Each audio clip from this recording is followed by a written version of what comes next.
মধ্যপ্রাচ্যে চলমান সংঘাতে ফ্লাইট স্থগিত হওয়ায় সংযুক্ত আরব আমিরাতের দুবাইয়ে আটকে পড়া ১৮৯ বাংলাদেশি দেশে ফিরেছেন।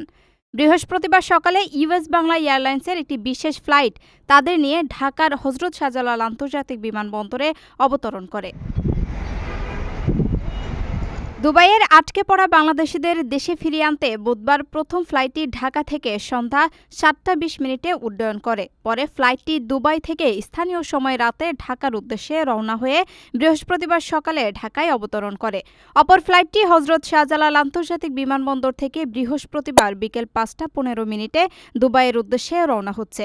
একই ফ্লাইট আটকে পড়া বাংলাদেশিদের নিয়ে দুবাই থেকে স্থানীয় সময় রাত ১০টায় ঢাকার উদ্দেশ্যে রওনা হবে।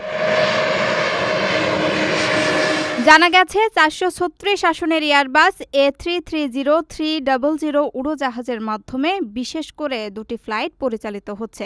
দুবাই এয়ারপোর্ট অথরিটি সার্বিক পরিস্থিতি বিবেচনায় US Bangla airlines, Emirates, air India সহ কয়েকটি এয়ারলাইন্সকে বিশেষ ফ্লাইট পরিচালনার অনুমতি দিয়েছে। যেসব বাংলাদেশি যাত্রীর ভিসার মেয়াদ এরই মধ্যে শেষ হয়েছে অথবা শিগগিরই শেষ হতে যাচ্ছে তাদেরকে অগ্রাধিকার ভিত্তিতে ভ্রমণের সুযোগ দেওয়া হচ্ছে।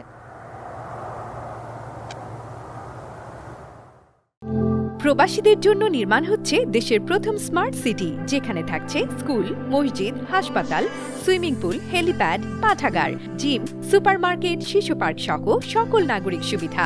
মাত্র ৩০ লাখ টাকা বিনিয়োগে মিলছে আকর্ষণীয় ফ্ল্যাট। প্লাটিনাম ইনভেস্টরদের জন্য ঢাকা বিমানবন্দরে ভিআইপি প্রোটোকল সুবিধা। বিস্তারিত জানতে যোগাযোগ করুন স্ক্রিনে দেয়া হোয়াটসঅ্যাপ অথবা ইমো নাম্বারে।